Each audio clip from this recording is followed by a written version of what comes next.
Herkese merhaba, ben Şenol. Bu videoda sizlere trafik ışıkları ile kapasite kontrolünün nasıl yapılabileceğini öğretmeye çalışacağım. Bu çalışma sayesinde sizin belirleyeceğiniz kıstasa göre gerçekleşen değerin kapasitenin altında veya üstünde olup olmadığını görsel olarak takip edebileceksiniz. Benim bu çalışmada verdiğim örnekle herhangi bir işletmenin gerçekleşen üretimlerinin kapasitesine oranını trafik ışıkları ile göstermeye çalıştım. Siz bunu işletmenizin satış değerleri veya yine işletmenizin file değerleri veya KPI'ler üzerinden hazırlayıp kullanabilirsiniz. Şimdi hazırlamış olduğum örnek çalışmamın detaylarına bakalım. Tarihler, gerçekleşen üretimler, proses kapasiteleri ve üretimin kapasiteye oranları, ayrıca üretim miktarlarına göre renk değişimlerini belirleyen parametreler var. Şimdi nasıl çalıştığına bir bakalım. Şuradan gün seçelim ve günlere göre değişimleri görelim.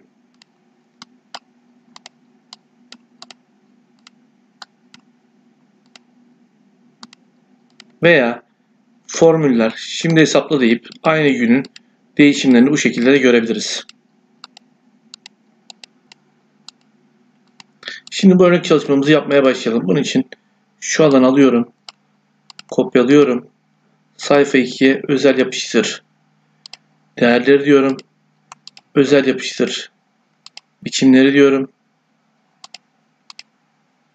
şunu alıyorum, şurayı alıp kopyalayıp aynı hizada yapıştırıyorum, değerleri diyorum,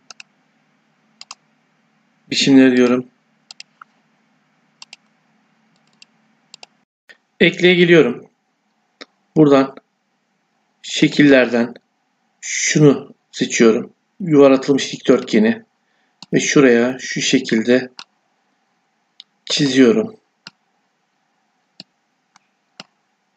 Sağ klik, şekli biçimlendirden 3B biçimini seçip şunu seçiyorum. Dolgusunu da şuradan gri yapıyorum. Çizgi rengi çizgi yok diyorum. Ve kapatıyorum. Sayfa 3'e geliyorum ve şurayı genişletiyorum biraz. Şunu ikisini de aynı yapıyorum. Yine ekleten şekillere geliyorum ve şuradaki daireyi seçiyorum. Ana hattı olmasın. Sağ klik şekli biçimlendir diyorum. Dolgusunu siyah yapıyorum öncelikle. Ve 3B biçimini de şunu seçiyorum. Kapatıyorum ve şuraya şunu yerleştiriyorum. Yalnız bunun ölçüsü şuradan aynı olsun. Hep 3'e 3 olsun. Şuradaki genişliği buna göre ayarlıyorum. Tekrardan. Tabi şunu alıp öyle yapmam lazım çünkü şeklimizi bozuyor. Bunu da şu şekilde tekrar şuraya alıyorum ve şunu koyuyorum. Tekrar sağ klik şekli biçimlendir diyorum. Şuraya gelip şunu genişliğini 40 yapıyorum.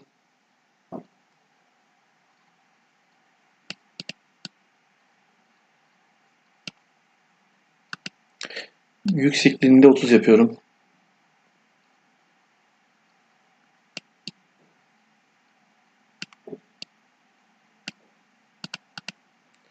Kapatıyorum ve şunu alıp Ctrl C şuraya kopyalıyorum. Yalnız ben buraya bir tane daha yapmam lazım. Şunu seçip şunu bir daha kopyalayıp şuraya yapıştırıyorum ve şunları seçiyorum. Hepsini kontrole basılı bir şekilde biçime gelip şuradan ortaya hizala diyorum ve alta hizala diyelim. Yalnız yine de olmadı. Şöyle bir mesafeye ayarlayıp tekrardan seçiyorum. Ve hizaladan ortaya hizala, alta hizala diyorum. Şunların rengini de yeşil, sarı ve kırmızı yapıyorum.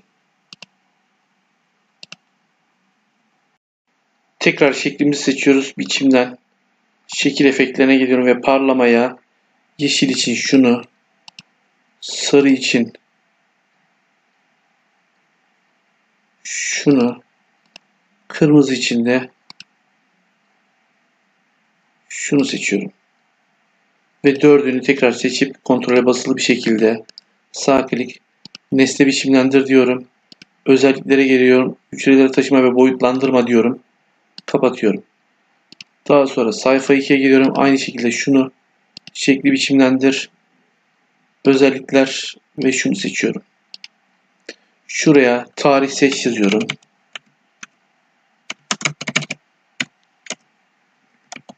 Ve buraya da veri doğrulama liste diyorum. Şuradan şurayı seçiyorum. Tamam diyorum. Ve şuraya gelip görünümünü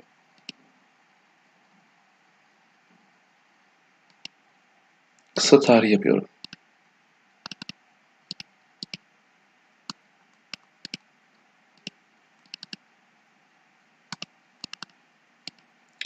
Tekrardan şuraya gelip şunu genişletiyorum. FX diyorum. Düşü ara. Şuraya gelip şu tarihi seçiyorum. Şuradan da tekrar şunu ve şuradaki değeri getiriyorum. 4 yazıyorum. 0 diyorum. Bunu yüzde yapıyorum. Ortalıyorum. Büyütüyorum.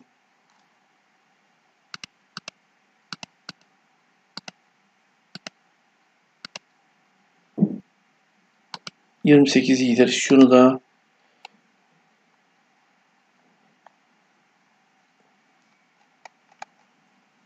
şunu yapıyorum. Kalın yapıyorum. Tekrar bir formül daha yapacağım. Eğer hata diyeceğim.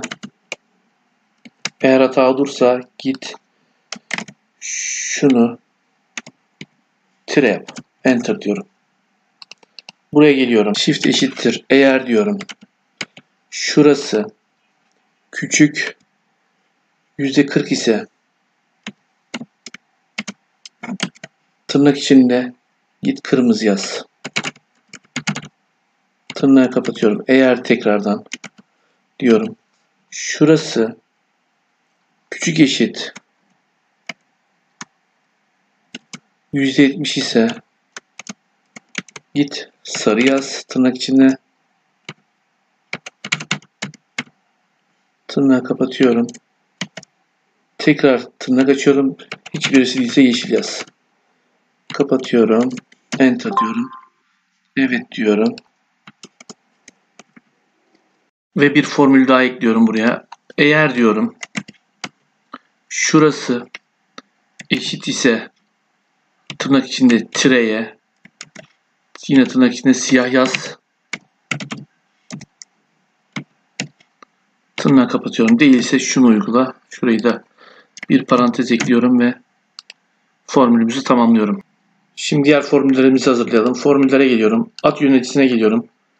Daha önce ben hazırladığım için burada görünüyor ama siz görmeyeceksiniz. Yeni diyorum ve ben Türkçe karakter kullanamıyorum. Çünkü daha önce kullandım bu ismi.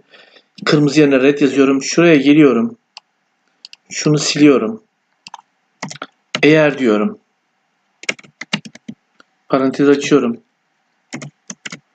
Şurası eşittir tırnak içinde kırmızı ise tırnağı kapatıyorum. Git şurayı yani D1'i göster. Değil ise git A1'i göster. Parantezi kapatıyorum. Şunu kopyalıyorum. Seçip tamam diyorum. Yeni bir tane açıyorum. Bu sefer yellow diyorum. Sarı yani. Siz Türkçe karakter kullanabilirsiniz. Şuraya gelip şurayı siliyorum. Şu formülü şunu genişleteyim daha iyi görelim. Şunu da şöyle seçiyorum. Şurayı kırmızı yazan yeri sarı diyorum.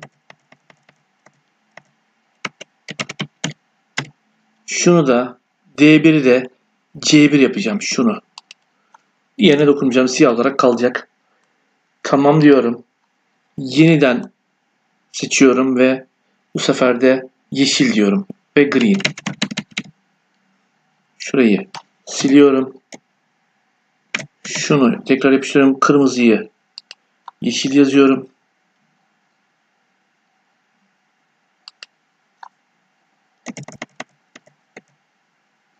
Şu ı'yı da silmem lazım.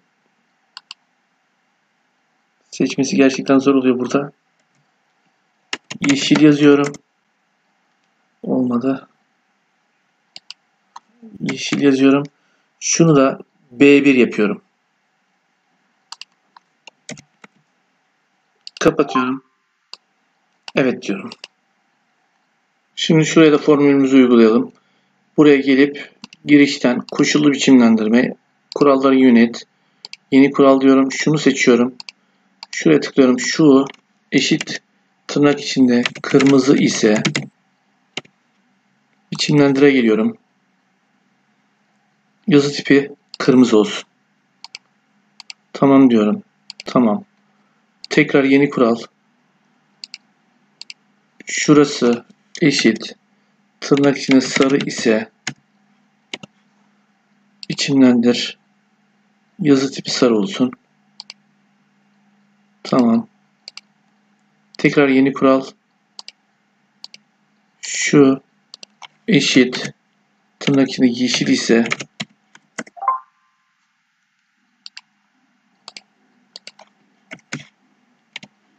biçimlendir. Yazı tipi yeşil olsun. Şimdi şu alanı tekrar düzenleyeceğiz. Çünkü şu dairenin tam olarak hücrenin içinde oturması gerekiyor. Onun için şöyle 0'a 0 oturtalım şunu. Ve bunu tam şey kadar dairenin çerçevesi kadar ayarlayalım. Şurayı da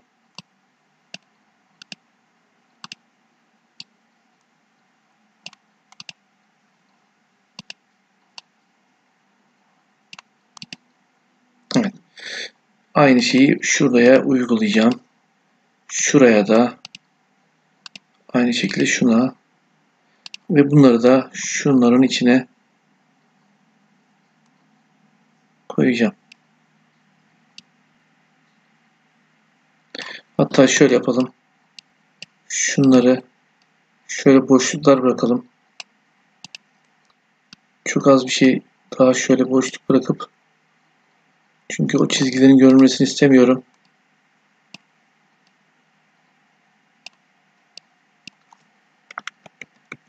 Oklarla da yönetebiliyorsunuz. Şimdi aynı şeyi şuna uygulayacağım. Şunları şöyle bir çekeyim. Şuraya da bir boşluk. Şunu şuraya. Şunu şuraya. Son olarak şunu. Tekrar şunu şuraya koyalım.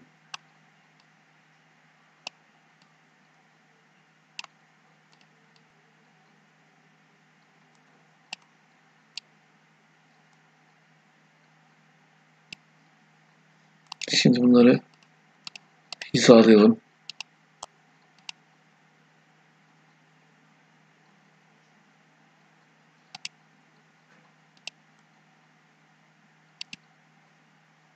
Evet. Şimdi buraya gelip daha doğrusu şuraya gelip şunu kopyalıyorum. Yalnız bir hata yapıyoruz. Düzeltmemiz gereken bir yer var. Şuraya geliyorum. Formüllerden ad yöneticisine geliyorum. Ve sırasıyla şunları kontrol ediyorum. Biz şimdi şuralara boşluk bıraktığımız için şuradaki değerler değişti. Kırmızı D1'de değil G1'de. Sarı E1 oldu. Ve yeşil de C1 oldu. Kapatıyorum. Evet diyorum. Şimdi şunu düzeltelim bu arada. Bunu da koşullu biçimlendirme kuralları yönet. Burada kural olmasın.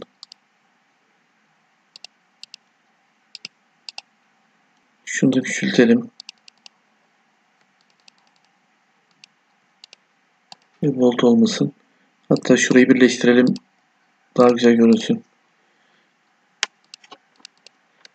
Şimdi tekrar bunu kopyalıyorum. Ve sayfa 2'de şu alana resim olarak yapıştırıyorum. Bu seçiliyken şuraya gelip Shift eşittir red diyorum. Enter diyorum ve şunu şuraya alıyorum. Kontrole basılı bir şekilde tutuyorum ve şu şekilde seçiyorum. Şunu tıklıyorum. Şunu yellow diyorum. Enter. Şunu tıklıyorum. Buna da green diyorum. Enter. Şunları tekrar hizalıyorum. Alta hizala diyorum. Ve buradan tarih seçiyorum.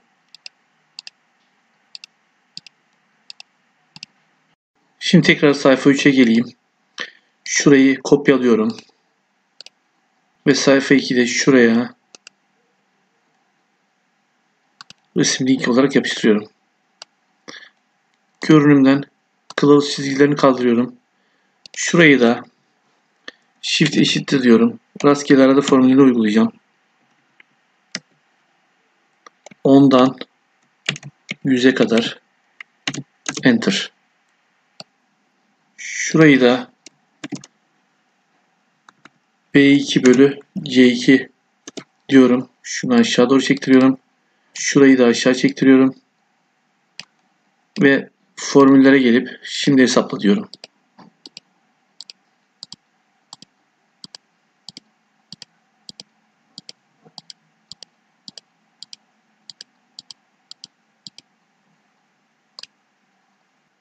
Trafik ışıkları ile kapasite kontrol grafiği ile ilgili anlatacaklarım bu kadar. Umarım videomu beğenmişsinizdir. Bundan sonraki videolarımı takip etmek ve öğrenmek isterseniz kanalıma üye olmanızı rica ediyorum. Şimdilik kendinize iyi bakın. Daha sonra tekrar görüşmek üzere.